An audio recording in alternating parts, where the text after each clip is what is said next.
Monetization Nation. I'm your host, Nathan Gwilliam, and welcome back to another episode with Ethan Beute. Ethan is the chief evangelist at BombBomb and co-author of Human-Centered Communication. Today, we're going to discuss the power of video messages, and specifically how video is much more effective than text. We'll cover the following key takeaways. Number one, video establishes trust and credibility in a way that text or images just can't. Number two, our customers want to know our intent and motivation before they buy from us. Video helps show our sincerity and honesty. Number three, we can consider using video instead of text when the message is personal, emotional, or complex. And number four, a lot of successful client-customer relationships are based on shared beliefs. We should share our passions with our customers. So you talked about video a lot, and in your book, I think video is one of the most consistent themes. You talk about video in a lot of your chapters, and you talk about video as a way to build more trust and have these human-centered communications. Will you talk about that? Why is video so important in this process? For the past 30 years, let's say, so much of what we have tried to get done, we've relied on faceless typed out text. The same black text on the same white screen that doesn't differentiate you, doesn't build trust and rapport, and doesn't communicate nearly as well as when you look someone in the eye through a webcam or a smartphone, right?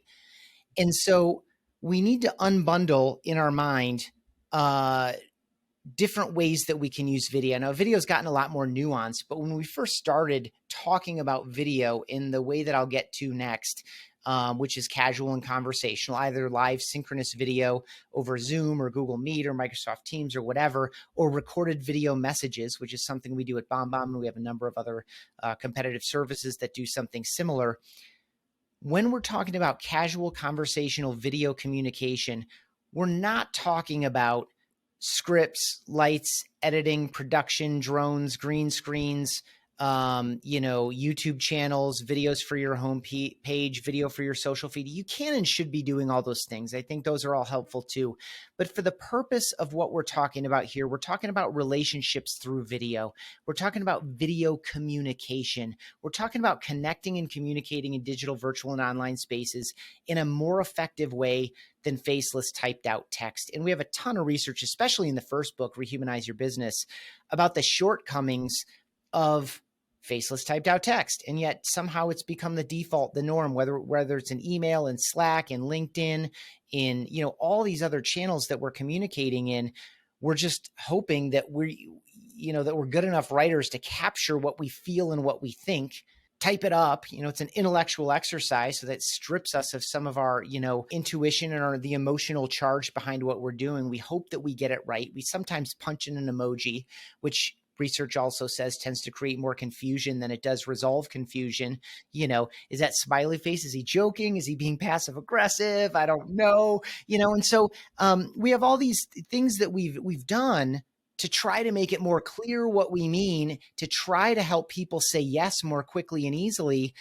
And yet the answer has been with us for at least 5 to 7 years. I've been at BombBomb for over a decade full-time, helping people record and send video messages. In the beginning, internet connections were not nearly as good. Cameras are not nearly as good. But I mean, really, the past 5 to 7 years, there was no reason we couldn't flip our cameras on for a Zoom call or flip our cameras on for a video message to drop into an email or a Slack message or somewhere else. And the reason this matters is that it fills in all the needs that human brains seek, all the data it seeks, the intent data that it seeks to know and to feel secure in proceeding, in engaging, in saying yes, in returning the phone call, in clicking the link, in filling out the survey, in making the personal introduction, in accepting the request. All these things that we need people to say yes to so that we can be successful. I'm not just talking about the big sales or marketing conversion. It's all these yeses that we need. We help people say yes more confidently and more quickly, assuming that we're operating with sincerity, that we actually do believe in what we're saying, that we do believe in our product and service. when we do communicate this in video, we're satisfying that gap that people have. Just to return to where I was in that identity verification step, again, humans seek to understand our intent, our motivation, whether we believe what we say and whether we have the other person's best interest in mind before they actually judge, is this person competent to deliver?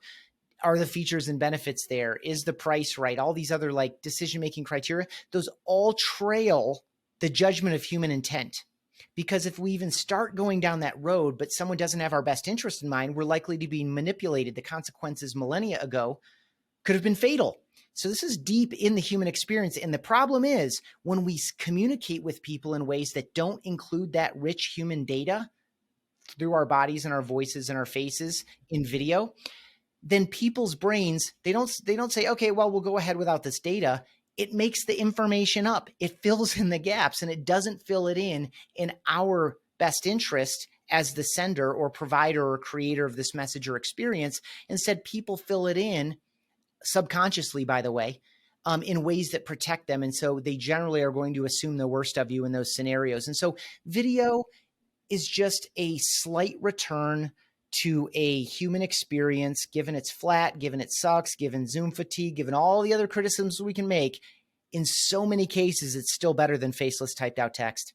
Yeah, I agree. We all know it's better, but being able to communicate it's better. Let's talk about BombBomb really quick. How are the best ways to use video messaging specifically? Sure. So I could, if anyone wants, you can email me. It's Ethan, ETHAN, @bombbomb.com. Send me a personal email, ethan@bombbomb.com.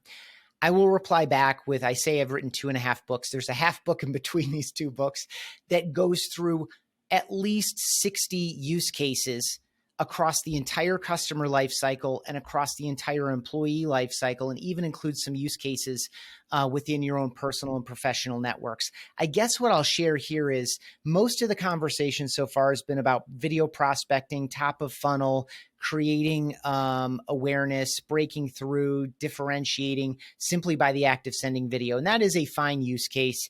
I do think if you approach it for attention alone and not for its full benefits, and you lose sight of all the opportunities we have throughout our day to connect and communicate more effectively, that you're taking a myopic view, and it's going to wind up like something, people say marketers ruin everything. And now we can say salespeople ruin everything because they have automation tools that are just as powerful as marketers started getting, with marketing automation, maybe, 5 to 10 years ago. It's all, there are all these sequence and cadence tools that salespeople have too. And so, we have a potential to burn it out if we think of it exclusively as a top of funnel prospecting tool, although that's a fine use case. I'll give you 3 things to look for. If you are typing up a message, or you've already typed it up and a machine is sending it for you, and it fits one of these 3 criteria, it might be better. It very often is better to include a video message. The first one is personal connection, and that's why video prospecting is so powerful. Now I'm not just an email signature. I'm not assumed to be a machine, especially if I do it in a truly personal, bespoke manner. Hey, I'm the dude that left you that voicemail and sent you that LinkedIn request. I just wanted to put a face with the name and let you know, blah, blah, blah, blah, blah, blah, blah, right? So personal connection, people will feel like they know you before they ever meet you. It's also great in that scenario after maybe a networking event, to the degree that we're physically getting together again. You maybe make some connections, you have some new LinkedIn connections, or you swap business cards or whatever you're doing there, following up with a video to reestablish that personal connection and to separate yourself from the dozens, if not hundreds of other people they may have met there, and remind them what it's like to be in conversation with you, and perhaps tee up whatever the next step is. So personal connection. The next one is emotion or tone, whether it's positive, thank you, good job, congratulations, I've been thinking about you, I was sorry to hear. Now I'm bleeding into kind of like the negative side of it. I was really sorry to see, I was sorry to hear, I need to apologize, I'm sorry, I need to share some bad news. Anything that has emotional charge one way or the other is so much better in a video than it is in text, because you can nail the nuance of it, especially, again, if you're sincere. If you're not sincere, we've all seen the apology from the celebrity or the athlete or the politician where sorry, not sorry, we know they don't mean it. If that's who you are in this situation, don't use video. But if you're truly excited for someone, or truly concerned about someone, or truly regretful of something that happened with regard to one or more people, sending a video is a great way to manage that emotion or tone. And then the third and final one is detail or complexity. Typically, this is also really well done with a screen recording where you can walk through a report or a contract or a proposal or some analytics and make complex or difficult things easier for people to understand through like a show and tell manner. Responding to any customer inquiry, so much better done with a video because you don't have to get in your own head and type it all up and hope that you understood the question correctly and hope that they understand what you mean. It allows you to put things into layperson's terms a little bit, and it positions you as the expert when you're responding to inquiries, helping people through any kind of confusion or frustration by simply talking to them rather than typing. And so, whether you're in sales, marketing, customer success, whether you're in leadership or management, whether you're a recruiter, whether you're in operations, whether you're in finance, by the way, think about all the trouble in accounts payable and accounts receivable relative to some of that digital pollution we were talking about. Is this from who it says it's from? Is this attachment safe to download? Is this link safe to click? Does my CEO really want me to forward, make this payment? Right? We've had, seen all kinds of things happen. And so to the degree that we can make it easier for people to understand who we are and what their opportunity is, those are all opportunities for video. So that's a quick go at it. We spend hours on this topic. And obviously I'm a big proponent of it. So I'm writing a book that's called Credibility Marketing, and I'm probably 3/4 of the way done with this book. Awesome. And there's a chapter about video and how video enhances credibility. And there's a chapter, going back, you've talked about various things that have to do with credibility marketing. And this is one of my passions. I believe 70% of our customers don't trust anything we say about ourselves, and we have to find much more credible ways to communicate. And I believe this is one of the big tectonic shifts that's transforming our business landscape today. We've talked about video helping credibility and trust. We've talked about how being authentic and human-centric can help our credibility and trust. Do you have any other elements that maybe stories or examples or strategies that you think would be important to enhance our credibility marketing? Sure. I'm going to go back. This is just a way to create. Here's the thing. I really want to read your book. And I don't want to get too presumptuous about credibility, which is a word that I don't use that often. To me, credibility is something that is assigned to you by someone else. You cannot assign it to yourself. It's like so many other things. I always say, if someone calls themselves classy, there's a really good chance they're not. So I'm a very credible person. Hey, you can believe me. Hey, you can trust me. Now, sometimes if it's context, it's all about context. But in general, it's something that we demonstrate through our consistency in word and deed. It's something we demonstrate by acting in service of other people. It's something that we learn about ourselves when someone explicitly or implicitly gives it back to us or conveys to us through their words or behavior that they believe us and that they trust us. And so what I would say is that one format, and I'm going way back, this was in our first book. It's a simple formula. I'm sure people listening have heard a similar one, but this goes back to kind of what's in it for them before we ever type a word or open up the call or record a video or whatever. What's in it for them? Here's a structure I really like. We call it empathy, value, call to action. Empathy is meeting them where they are, which is, is this conversation starting because their world's on fire and they desperately need your help, or are they coming to you because their world is amazing and they want it to be more amazing? Those are two different conversations and two different starting points. Empathy also means, some of these things we've already talked about. I see you. I understand you. I respect you. I respect your time. I respect your attention. I've done my homework. I listened to the things that you've told me in the past, and now I'm reflecting them back to you. Starting with some degree of empathy and awareness that essentially you're giving them what every human being needs, which is to be seen and heard and understood and respected and valued. Every single one of us, even the most hardcore, badass type A person, needs that deeply. It's what we need as individual human beings. And I think a lot of dis-ease or unhealth comes when we're not getting it the way we need it or the way we want it for any of a variety of reasons. And so I think the more we can give that to other people, the healthier we are, the healthier they are, the healthier our businesses are, because the healthier our relationships are. So Empathy, value. This is like, again, what is actually in it for them? And, you could actually deliver the value in the message or the experience, or you could promise it by taking you up on the call to action. And again, the simpler, faster, easier, lightest weight you can take toward this, you're helping people out. Again, the goal is to make it easy for people, to meet them more than halfway, to make it easier for them to say yes and proceed. So another thing that I talk about in my book, I call it passion marketing. And in your book, you talk about the importance of communicating our passions. And you specifically talk about communicating our passions with video. But why is it so important that we communicate our passions? Because typically, if we're in a healthy position, we're in a business that we believe in, we're in a role that we feel like taps into some part of our best self, that's super contagious to other people. I think a lot of this is about shared belief. I think a lot of client-customer relationships are based on shared belief. It's one of the reasons that purpose has become such an important,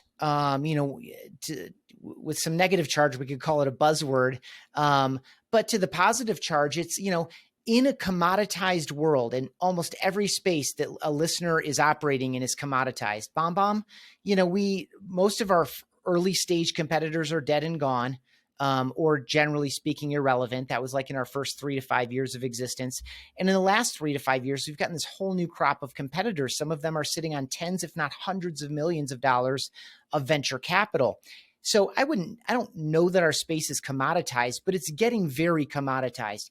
And this is a new business. I mean, this is a new practice. This is a new philosophy. This is a new strategy. These are new products. These are brand new companies in some cases, And so think about a business that's 40 years old or 60 years old. I mean, to call it commoditized is an understatement in a lot of cases. And so what is the differentiator? The differentiator is customer experience. A great customer experience starts with a great employee experience. What binds employees to their organizations? What binds customers to the companies that they buy from, or subscribe to, or repeat purchase from, or take the time to review or refer other people to? A lot of it is in shared belief. Do we see the world approximately the same? Are your values similar to my own? And I don't mean that like, in a really functional, are there politics? Do their politics agree with mine? Although we could easily come up with examples where that has swayed large masses of people.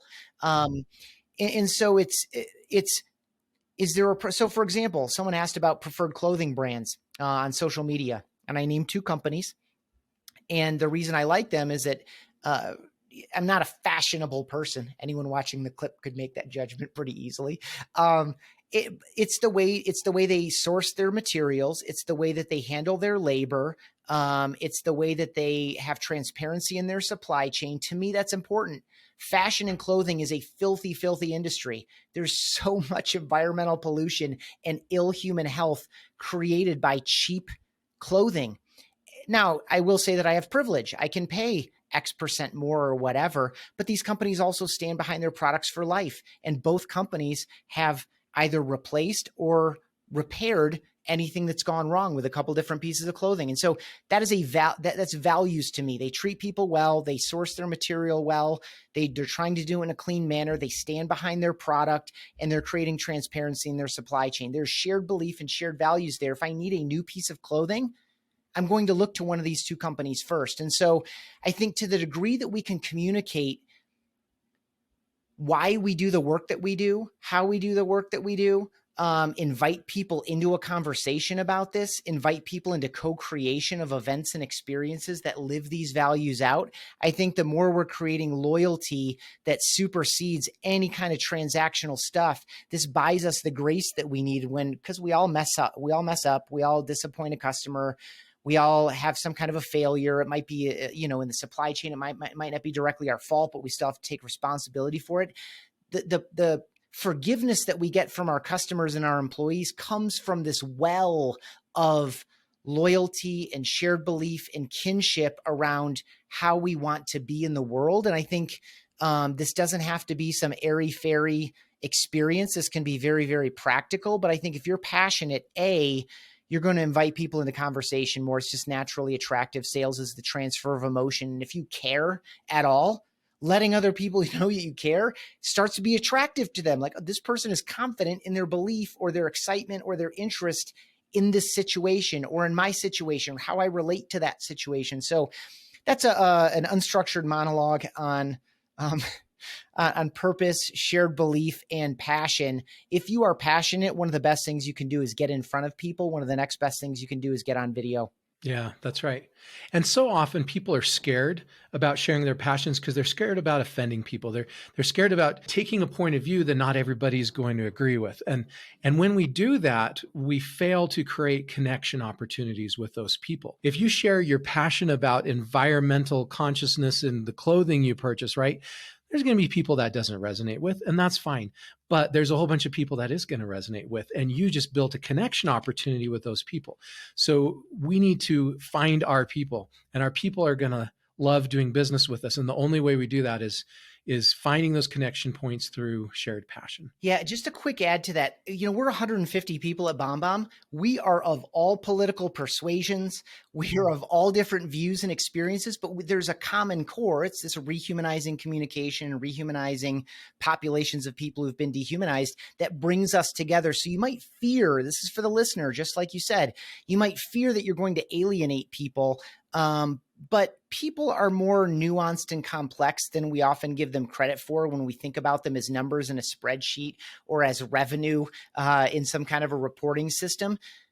If you light something up in we all play different roles in our lives. We're complex creatures.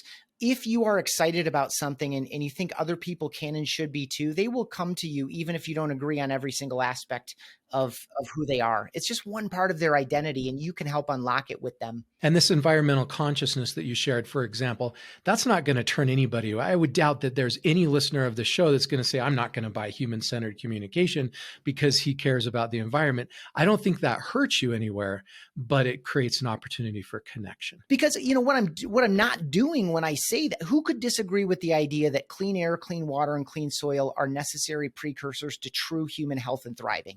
No one can disagree. Where we can start to disagree is, what do we do about the air quality in the Bountiful Valley? That gets complicated, but I'm not taking a stand there. I'm just saying, like, we need to talk about this. Let's stop acting like it's not there.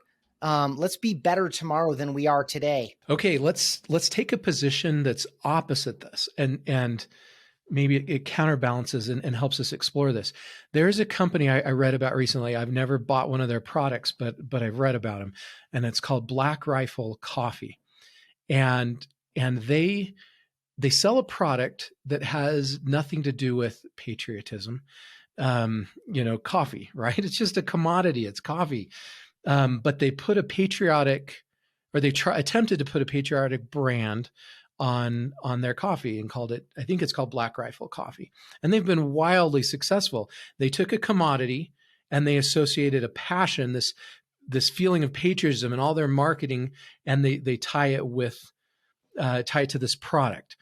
Tell me your thoughts about that, because patriotism definitely appeals to everyone. I guess gun rights people might have an issue with that and not want to buy the coffee. Does that cross the line that you're talking about here? Here's the thing. I think as long as it's true. I mean, you used the word authentic earlier. If it's true, I would assume, I'm going to go out on a limb and say that I don't know a lot about this company. I'm familiar with it by name, but I would say if these people have, a military background, if perhaps X% of revenue or X% of profits are going toward causes that support wounded warrior projects or something like that. Yeah. Then I think it's real. I think if it's manufactured and here's the thing, for some short period of time, a new tactic or a new approach can get over on large numbers of people, but that window is so short and it doesn't last long. I think if you are sincere in what you're doing it for the right reasons, you believe in it, that there's some credible foundation there, then I think it's totally fine. And to your point, absolute commodity. Here's the deal. they don't have to sell coffee to everybody. There's already coffee for everybody. So if we're going to get into this space, then we need to do it in a way that creates a sense of community, a sense of shared identity, a sense of shared belief, a sense of shared values. And at some point, that is going to either result in, again, patience and forgiveness when things go sideways, or perhaps a chance to command a premium price, to do different kinds of things that are of benefit to everybody, including the company itself, in a way that just to pick on one, Folgers can't. That's right. Because Folgers is just, it's what my grandma drank, and so then it's what my mom drank, and so it's what I drink, or whatever. I don't know why people drink Folgers, but like, you're giving them something more in a highly commoditized space. And again, almost everybody listening is in some kind of a commoditized space, probably. And the solution to that, I think the key takeaway from this line of communication right now is niche it down, right? Let's go deep in our niche, and let's find a group of our people, like you said, that you can build a community around. Generally, the more we niche it down, maybe the higher level passion we can create, and make it real, make it authentic, be part of the community, give back to the community, aggregate people about that community, find influencers in that community, and we may find a way we can more effectively sell in that commoditized space. Thank you so much, Ethan, for sharing your stories and insights with us today. To learn more about or connect with Ethan, you can visit his website at BombBomb.com, or you can get his books at Amazon.com. And there's links to each of those sites in the blog post for this episode.